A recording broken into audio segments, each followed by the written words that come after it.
What's going on YouTube? It is your girl Lauren Finesse, and I am back with a quick video because y'all going crazy. Y'all going a little crazy, so I need to just get my little piece out, my story time, and then we can move on. I'm actually on my way, so don't worry about my background on my couch and on my bed. I have so much just stuff everywhere because I have laundry that I need to put up. I have clothes that I'm trying to figure out what to wear. I'm actually going out tonight, which is why I wasn't going to do the video until Friday. But the comments on my short about what happened in the incident with my neighbor is too much. So I'm let me just get this video out the way because this honestly happened 2 weeks ago. And I was doing a vlog that I'm going to post after this. And in the vlog, I said I was going to do a story time about it. So I dropped a clip that was supposed to link to the video, Anyway, and for anybody that's oh, you just want attention, oh, this is something that happened to me. So let's be clear. I have never in my entire life been accosted, been disrespected, or even approached in a racially motivated way. Not blatantly, right? Not overtly, not in my face, you black bitch, you black this, you nigger that. Never has that ever happened to me. So when this happened to me this late in my life at the place where I live, yeah, I kind of wanted to share it because it's my story and I could do that. So just to be clear, so let me take a step back. Let me set the scene. So what happened was, my friends and I, it was my friend's birthday, and we went out to dinner. We went to Bavette's, which is a steakhouse here in Chicago. An expensive steakhouse, by the way. And I say that to say, we had just spent $600-700 on food. It was 4 of us. We had the chicken, the crab cakes, I had the oysters, I had steak, literally everything. I can't even, everybody ordered 3 different dishes because we wanted to try everything, and they do large portions, so we were kind of sharing. So I'm setting the scene that we had just come from an upscale dinner. We were dressed nice. We were in great spirits because it was my friend's birthday. And we are all of a certain age. My friend was turning 40, so just setting the tone that there was no ghetto shit going on for my neighbor to go there.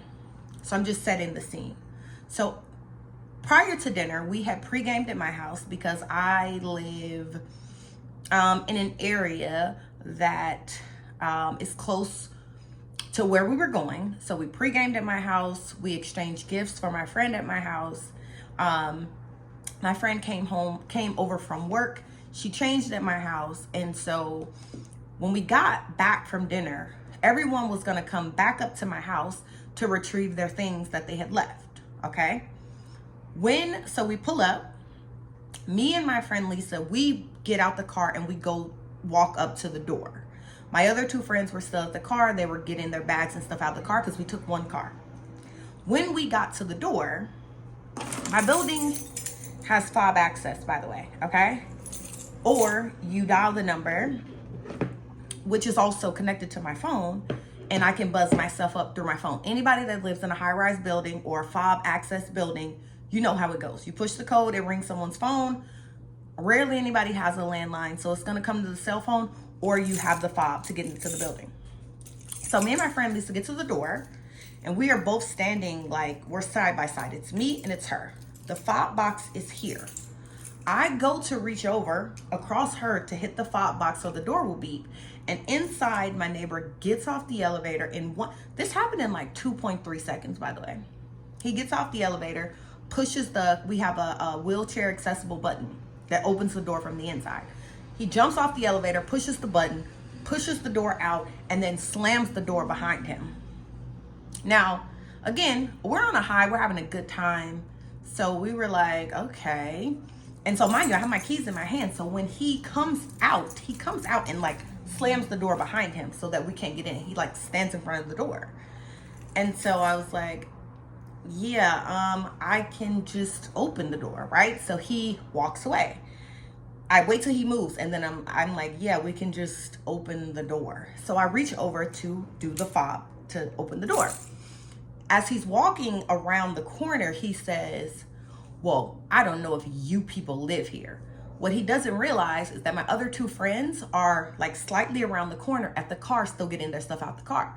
So as they're walking up, he's walking towards them and he says, I don't know if you people live here.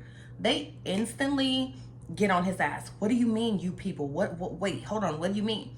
Mind you, me, I'm trying to gather everyone and get everyone in the building, in the elevator, because for me, for me, I have been in a lot of spaces where I'm the only black person, I'm the only black woman, so I am not easily triggered or offended by certain comments because I can't even explain it, but like, I'm just not triggered by certain comments. Like, you would need to like blatantly disrespect me to get me out of character, because I know what I bring to the table. I know what I got going on. I'm educated, I'm successful, I got my shit together. I'm not about to get out of my body and out of my spirit because you're an asshole. I'm just not.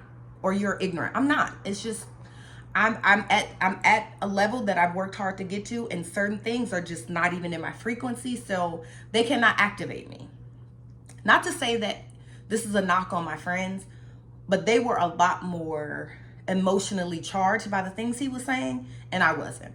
So in the video of the short that I posted, what you see, that's me putting my arm up, like stopping him, right? That's me doing that. That's my arm because I'm trying to stop him from following us. And I'm telling my friends, get on the elevator, get on the elevator. Because at that point in time, I was trying to have a conversation with him without it being so emotionally charged. Because again, so let me take a step back. So anyway, he says, you people, my friends advance him. What do you mean, you people, da da da? And I'm like, okay, y'all, let's just go in the building. He then proceeds to follow us in the building because he was leaving out of the building. So wherever he was going, he never made it, because wherever he went to, he never went there. He continued to follow us. And I'm going to tell you what happened, because that snippet is all of 15 to 30 seconds of like an hour plus of just like drama, initiated and instigated by him. So as we're coming in the building, he follows us in the building because now I have a key. So when I open the door, I'm like, y'all, come on. I'm holding the door, telling them to come in. And I'm like, when he gets to the door, I'm like, yeah, I have a key because I live here. So I walk in, he follows. So again, I'm telling my friends, get on the elevator, just go, just go. My friends are like, no, we're not leaving you. He's racist. Because by this time, just so we're clear, by this time, when they advance him, like, what do you mean, you people? I don't know if you black ghetto bitches live here. You black ghetto rap bitches. You black bitches. We had been 150 black bitches in the span of 2 minutes. Again, I'm offended. Let's be clear. I'm offended, but I'm not angered. Because at this point, I'm just like, you're a loser. And if I'm a black ghetto bitch, you live in this building, I live in this building. He also has a baby. I've seen this man plenty of times around the building, in the gym. I've owned my condo for 2 years in this building. So I may not know his name. A lot of my neighbors, I may not know their name, but I know their face, and I see them, I recognize them. It's not a big deal, right? So we have been 150 black bitches, da da da. He said everything but nigger. I'm gonna tell you, and I'm gonna get into that in a minute, but he knew what to say and what not to say. And that's why in my short, I called him, I said he had racist tendencies. And I'm gonna break that down in a second, but taking a step back, I'm trying to get them on the elevator. So finally, I get my friends on the elevator. They go up the elevator to my house. I'm trying to reason with him, and I'm saying, you were wrong. I said, listen, we get emails all the time about not letting strangers in the building. This is something that doesn't happen frequently, but I would say for the 2 years that I've lived here, I've probably gotten like 2 emails about someone letting someone in the building or in the garage, or you know what I mean? So I've probably seen 2 emails come from the HOA saying don't let people in the building. So I was actually, that's why I wasn't upset. It wasn't a big deal. It wasn't until he continued to escalate the situation and antagonize the situation that it just made it worse and worse and worse. So I'm trying to like have some type of logical conversation with him, even though he has completely disrespected me and my friends. His eyes were red and glossy. putting a little snapshot here. He was clearly on something.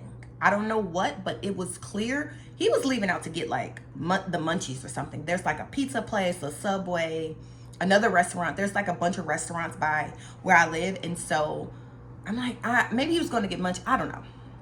I'm trying to reason with him, and I'm like, you were wrong. I said, listen, I don't care that you didn't want to let us in the building. I said, but once you saw that I had the fob to get in the building, why did you then escalate the situation by calling us black ghetto bitches, black bitches, black bitches, black bitches, bitches, bitches? Why did you continue to escalate it? I'm like, I'm like, you were in the wrong for that. It was unnecessary.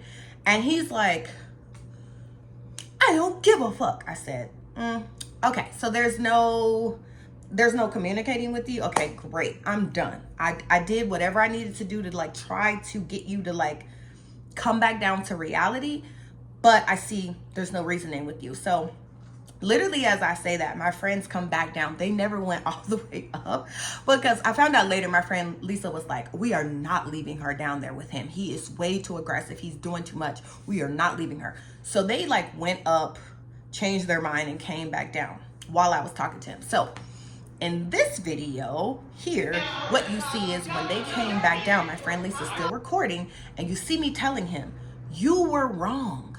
You were wrong.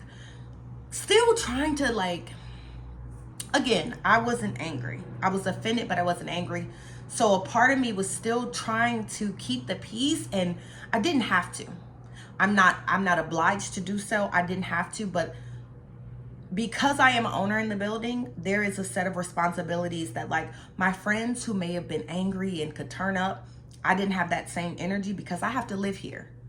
I have to live here. I walk my dog, right? I walk Julio sometimes late at night, whatever. You know what I mean? Like precautions of me being a woman who might be by myself at some point. You know, just y'all get it. Look, you get it. I ain't got to explain it. So at this time, me and my friends get on the elevator because I'm like, okay, I'm exhausted. Like by this time, it had been a good 20 minutes. I'm exhausted. We get on the elevator, all my friends, we go up. I'm assuming he leaves. The situation is done. It's deaded. We walked away. We continue to try to walk away. In that short, he is advancing us, and I'm steady like, please leave us alone. You already disrespected everyone. What more do you want? I clearly live here. What are you trying to prove at this point? Because there's nothing to prove. You were wrong. And instead of him being just like, he didn't even need to apologize. He could have just been like, oh yeah, okay, I fucked up, and walked off. Or he could have just walked off and said to himself, oh yeah, okay, you know what? Maybe she does live in the building. Because in my opinion, again, I've seen this man several times in the gym. Like maybe he noticed me, or he didn't notice me. Maybe we all look alike. I don't know. But have I seen him in the span of 2 years? Yes. Have I seen him and his baby in the span of 2 years? Yes. So even though I don't know his name, I don't know what floor he lives on, I know that he is my neighbor in this building. I at least know that. So anyway, so we go upstairs. My friend Lisa, she gets all of her gifts, her balloons. My friend gets her work clothes because she changed. I say, we're not even going to take the elevator. Let's take the stairs. Now, mind you, my friend's car is parked in front of the front door on the side of this elevator. I said, let's take the opposite way. Let's just so maybe we meet him on the elevator. Like, I don't even want to continue to have this happen. So we go to the stairwell that is nearest where my door is. When we come downstairs out the door, it's a side door. You know what he's doing? Has he walked away? No, he hasn't walked away. He hasn't had enough. He's right. You know what he's doing? He's in front of my friend's brand new Infinity truck. Hello, brand new Infinity truck, taking pictures of her license plate. And so my friend that you hear saying you're a racist bitch, that was her truck. So she's like, oh no, at this point you are harassing us. I'm going to call the police because you're harassing us. Da, da, da. So she calls the police. As we walk towards him, guess what? He's like, well, I'm going to call the police. So they both call the police and we stand out there and wait.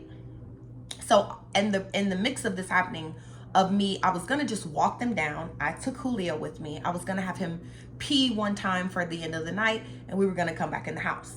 So I had Julio with me. He wasn't feeling well. I don't know what was going on with Julio. He wasn't feeling well. So while we were waiting for the police, mind you, the police station is on the next block from my house. Literally a block.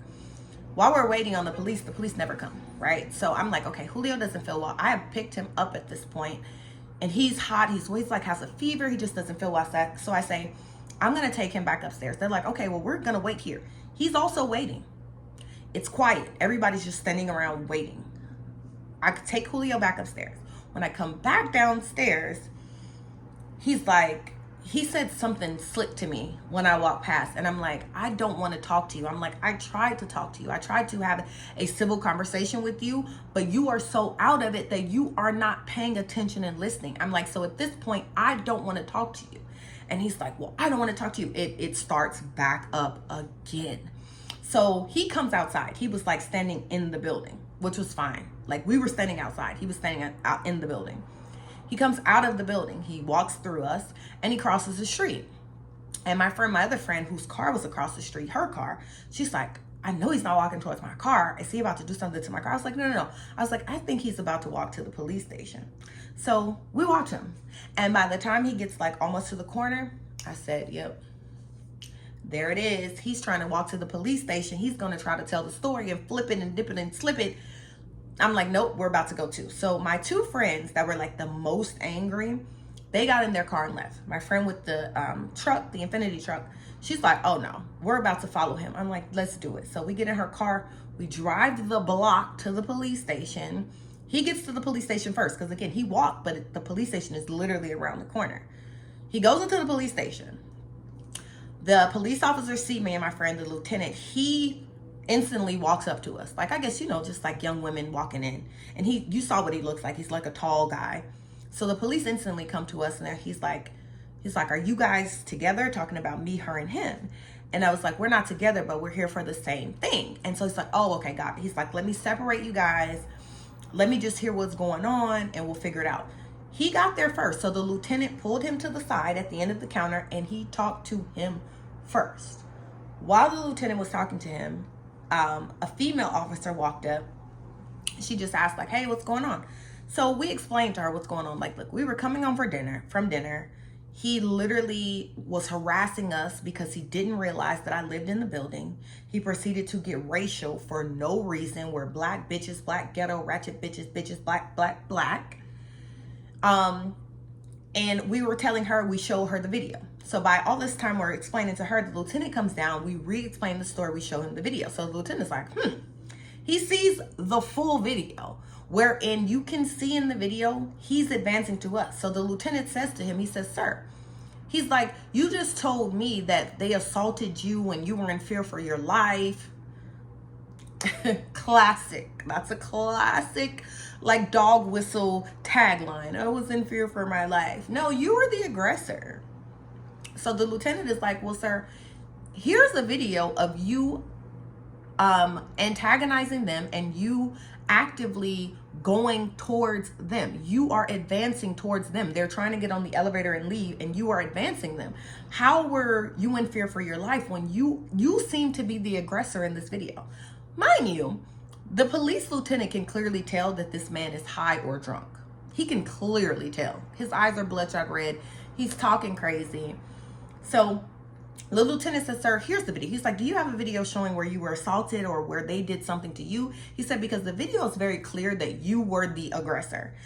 I almost forgot this part. When we got into the police station, when we first got in, he had his phone out. He's a tall guy. You've seen him. He came in. This is him. We're standing here along the, the shelf or the counter.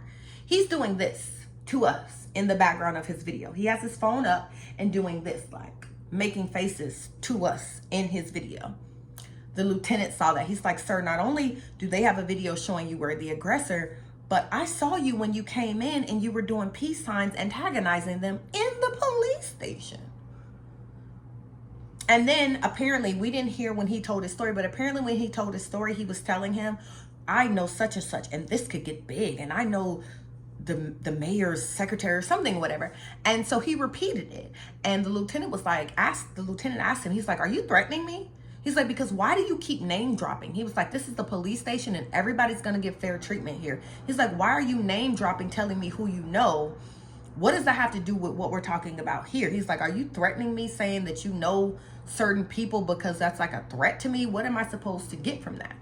So this man had did all of that, even in front of the police. So now that's the story. We got our police reports. The police let me and my friend leave first so he wouldn't follow us, because he kept asking, like in the melee, like, where do you live? What's your apartment number? I'm not telling you where I fucking live. That's why my friend in the video was saying, like, no, where do you live? That's why she said that, because he was like, where do you live? Okay. All of that being said, oh my gosh, Julio, he's having a bad dream. You guys hear him? Julio, you okay?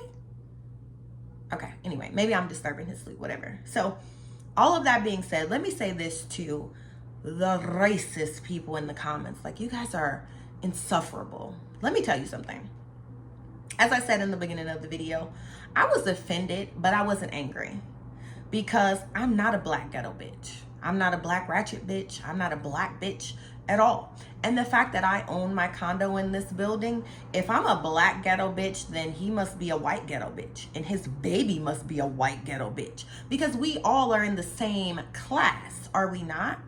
Right? When there are classes of people, your income and where you live and your environment, that dictates your class. So if I'm a black ghetto bitch and you live in the same building as me, you're a white ghetto bitch, right? Like, that's my logic. Like, so why am I offended because you're a jerk? I'm not.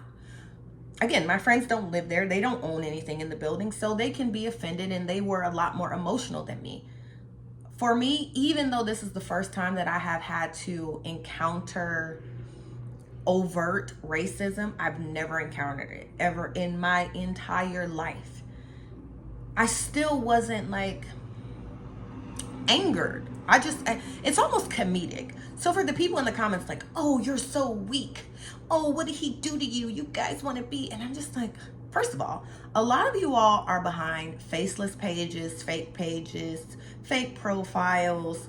Some of you have a picture of a woman and you're really like an old man, or it's a picture of an old man and you're like a young man. You guys aren't even real.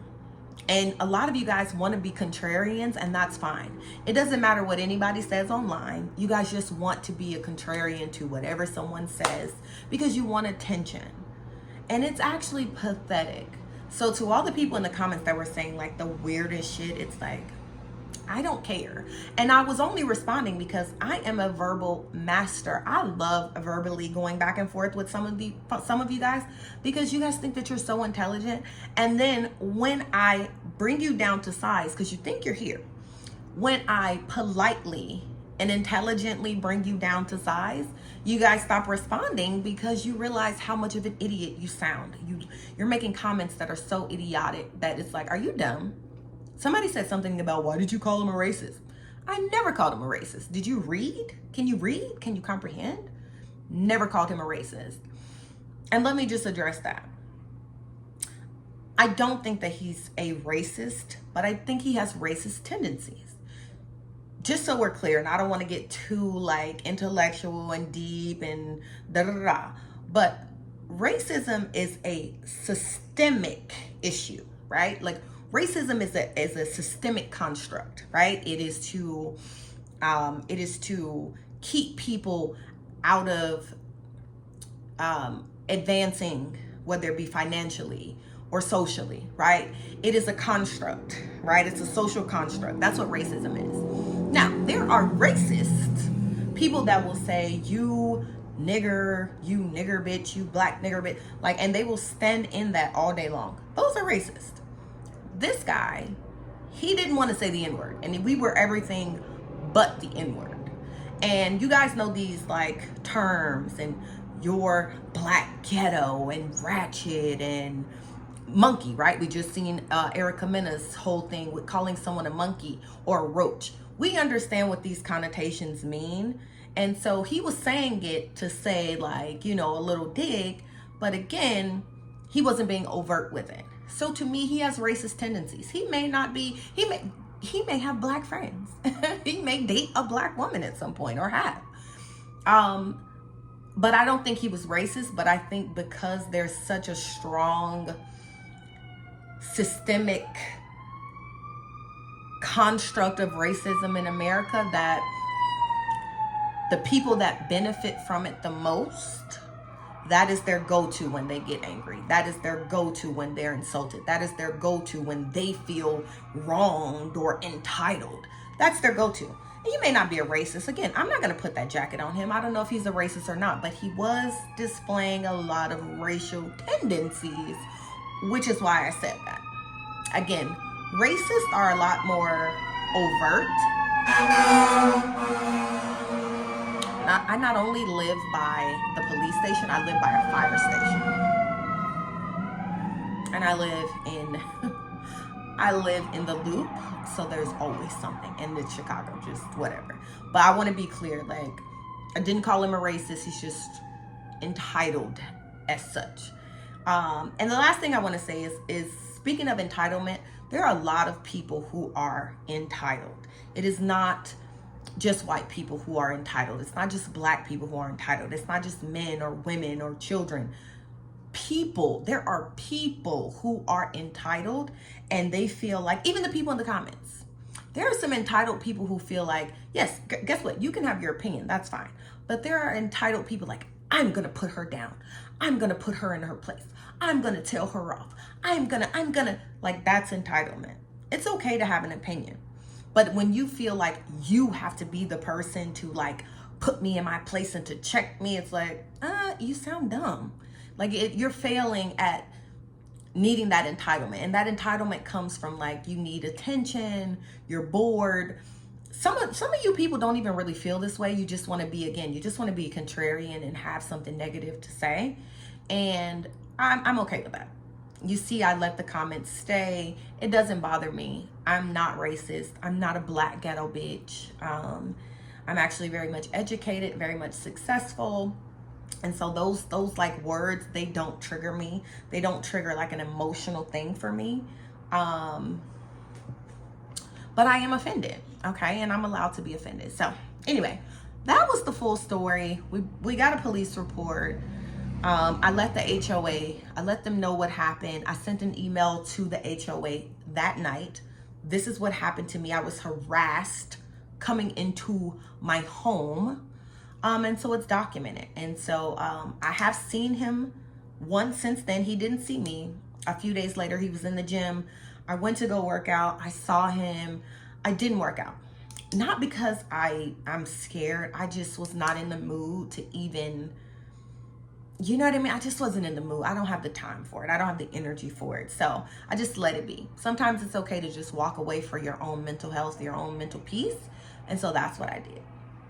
So anyway, if you haven't already, please go ahead, like, comment, and subscribe. You are more than welcome to leave your opinion, to leave your comments, to leave whatever. I kindly ask that you be respectful, because if I have to, like, intelligently spank you, I will. And you'll be looking stupid in the comments, and I actually kind of get a kick out of that. But please be respectful. And yeah, I'll see you guys in my next video. I'm on my way to go see Dave Chappelle. This is night 1 in Chicago. I'm doing a little pregame. I already did my face. And now it's time to go turn up and be a beautiful black woman. All right, you guys. I'll see you guys in the next one. Bye-bye.